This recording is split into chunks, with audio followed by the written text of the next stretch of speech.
Good morning বন্ধুরা, তোমরা সবাই কেমন আছো? আশা করি খুব ভালো আছো। দেখো, আজকে কিন্তু আমি সিনোটেক্স কোম্পানির ট্যাঙ্কিটাতেই কাজ করব। দেখো, এই সিনোটেক্স ট্যাঙ্কিটা কিন্তু কমপ্লিট করে নেওয়ার পর আমি কিন্তু ওই যে কোমরটা দেখতে পেলে, কোমরটা কিন্তু আগে বসিয়ে দিয়েছি। তো বসানোর পর আমি কিন্তু এই যে টোটাল বাইরের পিপ কলের লাইনগুলো, ট্যাঙ্কির থেকে ইনলেট আউটলেট লাইনগুলো সব কিন্তু করে নিচ্ছি আস্তে আস্তে। দেখো, কিছুটা করেছি, করার পর আমি কিন্তু তার পরের দিন এসে কোমরটা আর এই যে টুইন কলগুলো, ফ্ল্যাশ বক্সগুলো সেটিং করে নিয়েছি সুন্দরভাবে। তো কেমন হয়েছে তোমরা অবশ্যই কমেন্ট করে জানাবে আমাকে। আর দেখো, তারপরে বাইরের ফিটিংসগুলো আমি তোমাদেরকে একবার দেখিয়ে দিই। এটা কিন্তু P4 কোম্পানির পাইপ দিয়ে কাজ করা টোটালটাই।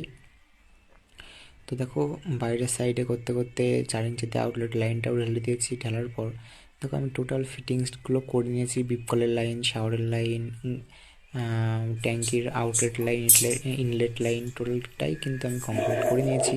তো দেখো, কমপ্লিট করতে করতে তোমরা তো ভালোই জানো যে আমি কাজের মধ্যে ভিডিও নিতে পারি না। তো দেখো, কাজ কমপ্লিট করার পরে কিন্তু আমি ভিডিওটা নিয়ে নিয়েছি। তোমরা সবাই দেখে নিও কীভাবে আমি কাজটা করেছি। তো দেখতে দেখতে দেখো, আমি শাওয়ারের লাইনটাও কিন্তু কমপ্লিট হয়ে গেছে। যে শাওয়ার নর্মাল একটা উইক কল দিয়েছি ভিতরে, কারণ টাইলস বসানো নেই, ওপর দিয়েই করতে হচ্ছে। পুরোটাই কমপ্লিট হয়ে গেছে তো বন্ধুরা। করতে গিয়ে আমার একটু তো সময় আমি লেগেছে। কাজের মধ্যে তো তোমাদের টোটাল ভিডিও ফিটিংসগুলো আনতে কমপ্লিট পারিনি করে একটাই দিয়েছি। কারণে, কারণ তো দেখো, কাজটা কেমন আগে আমি হয়েছে তোমরা তাড়াতাড়ি করে অবশ্যই নিই, কমেন্ট করে আমাকে জানাবে। তারপর আর ভাবলাম সব তোমরা একবারে রেসিপি কমপ্লিট করে আমি জানলে ভিডিওটা অবশ্যই নিয়ে কমেন্ট আসবো। করে নেবে। তো তো টোটাল টাটা, ভিডিওটা এই মতো বাই বাই হয়ে গেছে, বন্ধুরা। Total next complete. ভিডিও নিয়ে তোমার সাথে টাটা, বাই দেখা বাই হবে। বন্ধুরা। নেক্সট ভিডিও নিয়ে তোমাদের ভালো সাথে দেখা থেকো, হবে। সুস্থ থাকো সবাই। আমার স্ক্রিনে দেওয়া নাম্বারে নতুন বছরের ফোন অনেক করে অনেক নিও। শুভেচ্ছা রইল।